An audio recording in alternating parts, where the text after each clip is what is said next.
অবশেষে গ্রেপ্তার ট্রেডিং সংক্রান্ত আর্থিক কেলেঙ্কারির মূল অভিযুক্ত জয়দীপ এবার পুলিশের জালে। বিভিন্ন কৌশলে একাধিক ব্যক্তির কাছ থেকে প্রায় ৩৭ লক্ষ টাকা সংগ্রহের অভিযোগ।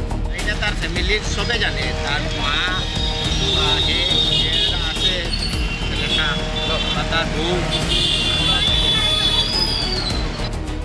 ঘটনাটি সংঘটিত করে দীর্ঘদিন পলাতক ছিল শিলচর থানা এলাকার শ্রীকোনা প্রথম খণ্ডের বাসিন্দা জয়দীপ। শেষ পর্যন্ত পুলিশের অভিযানে গ্রেপ্তার করা হয়েছে আর্থিক কেলেঙ্কারির অভিযুক্তকে। বরাক উপত্যকায় বহুল আলোচিত ট্রেডিং কেলেঙ্কারির ঘটনায় আরও এক মূল অভিযুক্তকে গ্রেপ্তার করেছে পুলিশ। তার নাম জয়দীপ দত্ত, বাড়ি শ্রীকোনার প্রথম খণ্ড এলাকায়। মঙ্গলবার রাতে তারাপুর পুলিশ তাকে গ্রেপ্তার করেছে। আজ বুধবার তারাপুর টাউন আউটপোস্টে কাছাড় জেলার অতিরিক্ত পুলিশ সুপার রজত কুমার পাল সাংবাদিকদের মুখোমুখি হয়ে এই ঘটনা নিয়ে বিস্তারিত জানিয়েছেন। তিনি বলেন, অভিযুক্ত জয়দীপ দত্তের বাড়ি শিলচর থানা এলাকার শ্রীকোনা প্রথম খণ্ডে। অভিযোগ অনুযায়ী প্রায় ১.৫ বছর আগে শেয়ার মার্কেটে অধিক মুনাফার প্রলোভন দেখিয়ে সে বিভিন্ন কৌশলে একাধিক ব্যক্তির কাছ থেকে প্রায় ৩৭ লক্ষ টাকা সংগ্রহ করেছে।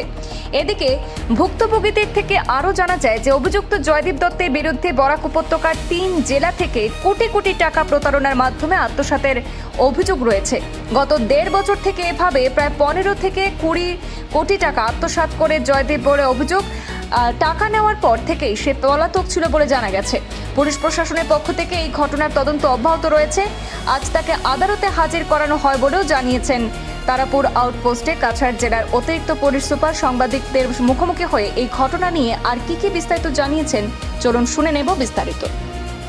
हाल ही में एक कंप्लेन रिसीव हुआ जिसमें एक व्यक्ति है जिसने देखिए हाल ही में हमें एक कंप्लेन रिसीव हुआ और उसके साथ साथ में कई लोगों ने और भी कंप्लेन दिया उसी मैटर में। मैटर ये था कि एक व्यक्ति जो कई पब्लिक लोगों को एक लोभ देता था कि उनको पैसा कहीं इन्वेस्ट करेगा या कुछ कंपनी खड़ा करेगा, मतलब अलग अलग तरीके के अलग अलग वाहनों से, ताकि उनसे वो पैसा लेके और उनको एक अच्छा रिटर्न का जो वादा करके, क्योंकि उन लोग को एक बड़ा अमाउंट करके देगा कि अगर आप लोग 10 लगाएंगे तो हम आपको इतना % लगा के आपको रिटर्न दूंगा कम टाइम में। जिसके लिए कई सारे विक्टिम लोग हैं जिन्होंने अपना हार्ड अर्न मनी, चाहे कोई रिटायर्ड पर्सन को एक इकट्ठा अमाउंट बड़ा मिला या कई लोग मंथली कंट्रीब्यूशन से कुछ अमाउंट देते रहे। तो शुरू में कुछ लोगों को जब इसने रिटर्न दिया तो और लोग उससे जुड़ना शुरू हुए। तो जब और लोग जुड़ना शुरू हुए तो ये नंबर बढ़ गए, जिससे कि कई सारा पब्लिक लोग ने पैसा इन्वेस्ट किया। और ये जो व्यक्ति है जिसका नाम है जयदीप दत्ता, ये श्रीकोना एरिया का रहने वाला है अंडर सिलचर PS। तो इसने ऐसे कई व्यक्तियों को लोभित करके उनसे काफ़ी सारे फंड्स इकट्ठे किए और एट लास्ट में वो उन लोग को उनका रियल पैसा भी वापस नहीं दे पाया। तो जब इन लोगों ने कंप्लेन किया तो हमने रेलिवेंट सेक्शन में इसके अगेंस्ट में केस रजिस्टर किया है सिलचर थाना में, और ये व्यक्ति अभी पकड़ लिया गया है। और इसने जो पैसा लिया था ये 1-2 साल और उससे भी पहले से लेता हुआ आ रहा, तो मतलब काफ़ी टाइम से ये व्यक्ति उन लोग की पहुंच से भी बाहर था, अपना मोबाइल वगैरह सब बंद करके गायब हो चुका था।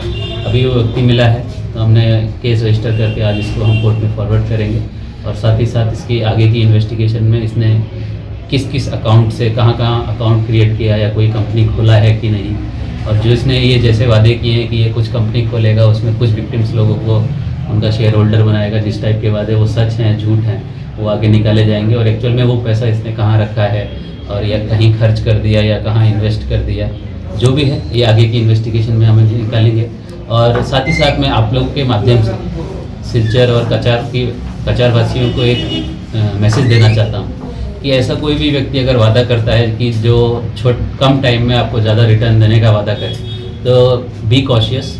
ऐसा कुछ भी होने से तुरंत सबसे पहले ऐसा इन्फॉर्मेशन को अपना नियरेस्ट थाना में रिपोर्ट करें कि ऐसा व्यक्ति है सर, और ऐसा व्यक्ति हमको ऐसा रिटर्न देने का वादा कर रहा है, क्या ये सच है या झूठ है, हमें ऐसा करना चाहिए या नहीं। क्योंकि ये एक फाइनेंशियल लिटरेसी का एक सवाल है जो कि हमारा पब्लिक को अवेयर होना बहुत ज़रूरी है। तो फाइनेंशियल लिटरेसी के साथ साथ इसमें कई चीज़ें ऐसी आती हैं जो जनरल पब्लिक को नहीं पता होती है। लोगों को लगता है कि हाँ क्योंकि वो आदमी कुछ लोगों को अगर रिटर्न दिया है तो हमको भी दे सकता है। तो पब्लिक ऐसे झांसों में ना फंसे, और ऐसे क्योंकि एक बार क्राइम हो जाता है तो उसके बाद एक प्रोसेस है जिसके ज़रिए उनका पैसा वापस आने में टाइम लगता है। तो इससे सबसे बेटर ऑप्शन है कि पब्लिक जो है इन सब कर्मकांडों से दूर रहे और अवेयर रहे कि ऐसा कुछ उनके साथ ना हो। और आप लोग इस मैसेज को कृपया करके दूर से दूर तक सर पहुँचाइए। अब तक कितना ये कर चुका है सर वो?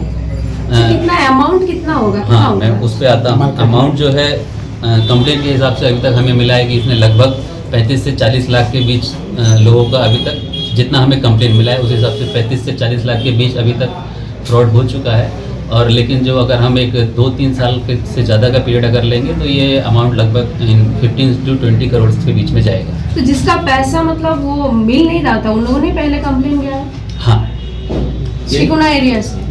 नहीं, एरिया वाइज अलग अलग जगह हैं। बराक वैली से कई जगह से लोग हैं, क्योंकि ये व्यक्ति अलग अलग जगह पे जाके रहा होगा, वहाँ अलग अलग तो जगह इनके साथ जाके और भी कोई है या अकेले? हाँ, वो इनका अभी हमें इंटरोगेशन करना बाकी है, तो इसलिए आज हम इन्हें कोर्ट में फॉरवर्ड करके इनका फर्दर इंटरोगेशन करेंगे और कौन कौन लोग और इन्वॉल्व हैं, क्योंकि ये एक कुछ सिंडिकेट टाइप का भी हो सकता है कि एक डिस्ट्रिक्ट में ही चल रहा है या अदर डिस्ट्रिक्ट में ही चल रहा है या अदर स्टेट्स में भी चल रहा है। ऑनलाइन ट्रांजेक्शन हुआ है क्या सर? ये हम विक्टिम्स लोगों से पूछताछ जितना किए हैं तो उन लोगों ने बैंक ट्रांजैक्शन से भी पैसे दिए हैं, ऑनलाइन ट्रांजैक्शन से भी पैसे दिए हैं, कुछ लोगों ने कैश में भी दिए हैं, चेक में भी दिए हैं। तो अलग अलग मोड ऑफ पेमेंट्स हैं और इसके लिए इन्वेस्टिगेशन के लिए भी थोड़ा अभी टाइम लगेगा, तो हम डिटेल्ड इन्वेस्टिगेशन करके ही फर्दर आपको अपडेट देंगे। इनका प्रोफेशन क्या था? जो लड़का लोग ये किया जो आपने नाम बताया, इनका ऐसे क्या करते क्या? ये एक्चुअली में ये अपना ग्रेजुएशन कंप्लीट करने के बाद कुछ ट्रेडिंग वगैरह का ट्रेनिंग करके कुछ कोर्स दिखा के फिर लोगों को जो किया है कि ये ट्रेडिंग करते हैं, उसके बाद इनको फिर बेनिफिट होता है, फिर उसके बाद ऐसे लोग कुछ 4-5 लोगों को और बेनिफिट दिला के मतलब एक शो हो जाता है कि मैं कई लोग को बेनिफिट दिला चुका हूँ। तो जब आप 4 लोग को बेनिफिट दिला देते हैं तो उसके बाद 10 लोग और आते हैं कि हमको भी बेनिफिट दिला दीजिए। ये वही एक मोडस ऑपरेंडी है। कुछ महीने पहले तो वो लिंक अभी एस्टेब्लिश करना पड़ेगा, वो लिंक है या नहीं है, तो वो इन्वेस्टिगेशन में आगे ही पता चल पाएगा। सर कुछ दिन पहले एक बार पता करना पड़ेगा।